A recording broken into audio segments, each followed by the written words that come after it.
Hello and welcome to Shannon Gardens. Thank you guys so much for joining me. So today we're going on a little bit of an excursion, which I'm super excited about, and we are going to Pike Nurseries. Now I am looking specifically for a vine at Pike Nurseries for a smaller space that I have to provide a backdrop to another vine that I have, as well as providing a little bit of privacy. So I wanted to go to Pike Nurseries and see what they have. And I imagine that I will not just be coming home with a vine, but probably a couple of other plants because I get very distracted by all the beautiful plants that they have there, and it's hard to resist and just walk away with one. So I will also be using my Atlanta Botanical Garden member 10% off, and that's the card that I referenced in our video regarding our visit to Atlanta Botanical Garden, where we signed up to be garden members for a year. So I have that as well. So I'm inviting you guys to join me, and let's get going. All right guys, here we are at Pike Nurseries. Let's go in and see what they've got.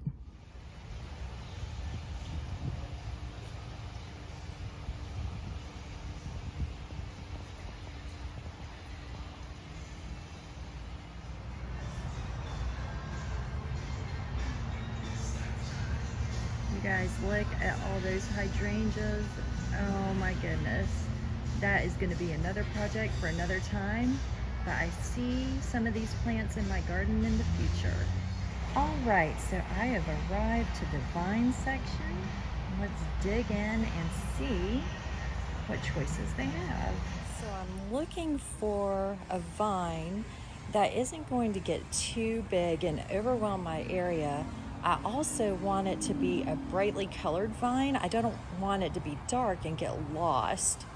So I'm thinking something maybe along this line, which states that it gets full to partial sun, this specific clematis, and it's nice and brightly colored, which I think would go well in my garden with the colors that I have, and it would bring light into the area that I'm looking to plant it. So let's look at the tag here and see. I want something that blooms all summer if possible. And it says partial to full sun, early summer to late fall. So that's exactly what I'm looking for. Climbs 3 to 4 feet tall and 2 to 3 feet wide.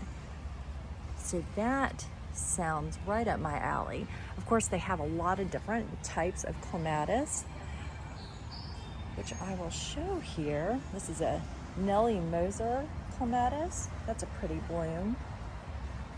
And then if you're looking for more of a white bloom, we have a Toki, I believe that's called, T-O-K-I clematis.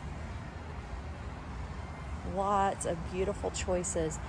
And then we have a vine down here, which I believe this is what we have naturally growing on one of our trees. It's something I never planted, but it comes every year, and the hummingbirds love it. I'm going to show you guys this bloom. Look at how beautiful that is. Kind of like a trumpet type of flower. Oh, and it's called Madame Rosie Trumpet Creeper. Let's read about this. It grows 10 to 15 feet when supported, and it's a deciduous vine and drought tolerant.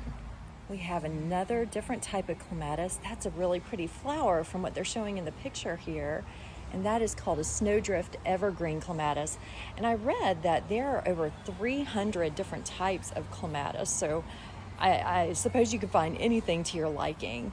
And then of course we've got jasmine, which I'm actually putting this vine that I'm buying today behind jasmine that I currently have. So I'm actually going to have two different types of vines in this space.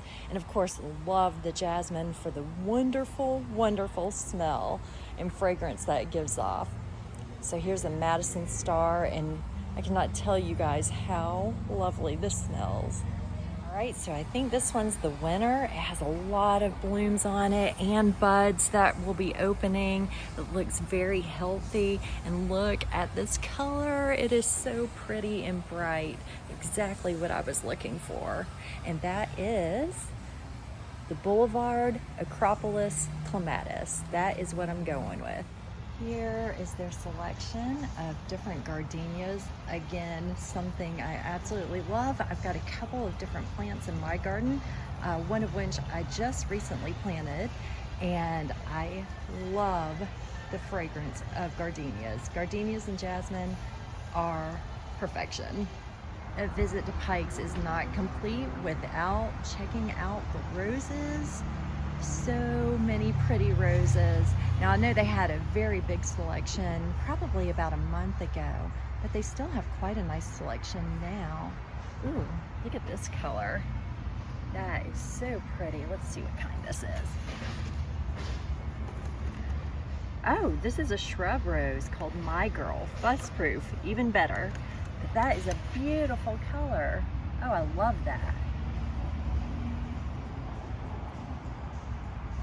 Butterfly bushes right beside it, which are delightful. So here are a lot of drift roses. And I have a lot of these in my garden. As I've shown you guys, I have this red drift like what we have here. And then I also have pink drift. And over on this other side, beside me, is coral drift. And then these apricot drifts are beautiful as well.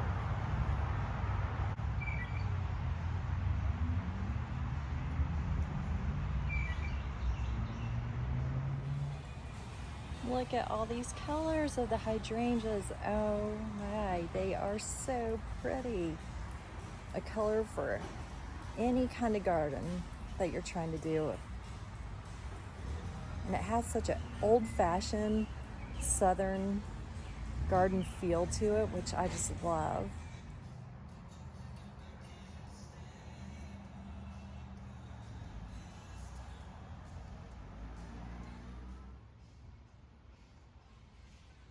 There's a lot of different varieties of phlox, which I actually have in my garden too, and it is lovely. I can't wait for it to start blooming.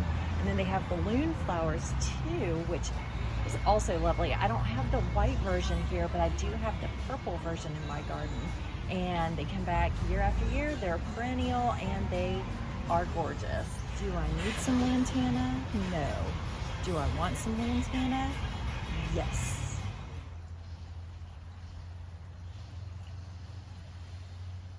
All right, you guys, I think that's it for me. I better get out of here before I buy the whole store. But I got my 2 lantana, that's Chapel Hill, and then my vine, my clematis vine, and I'd say it's time to get going and start planting. Thank you guys so much for joining me today to our visit to Pike Nurseries. I'm so excited about the plants that we got, and please join me in my next video as we get those plants in the ground. All right, until next time, bye.